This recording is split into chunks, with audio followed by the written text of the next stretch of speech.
saate küll siit seda teed mööda. Panid tankidega metsa. Ja tankirood on metsas ja lõpuks, kui on palgimets oli, sa ei saa tankiga midagi teha, sa ei saa pöörata, sa ei saa tagasi tulla, mitte siit. Istud seal, no ja terve rood. Tagumine tank lasti ära. No ja. Terve kolonn. No Ukraina või Kiievi ligi ta sama.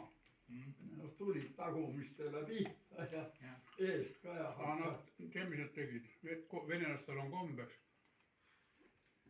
Nad teadsid, et peavad sealt Minskist minema Kiievi peale. Ja jätsid omale kütust nii palju, et saaks Kiievisse. Ülejäänud müüdi maha kohalik. Joodi maha. Ja. No ei olnud sama.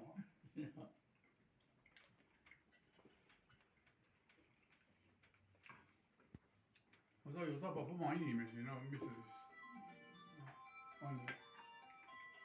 Ja Kiievi lennuvälja nad kätte ei saanud ju. Nii kõva posti pakku. Lõhkusid selle kalli lennuki ära. Jah.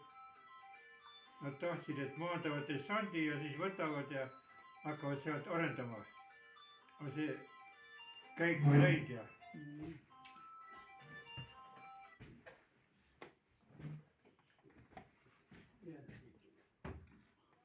64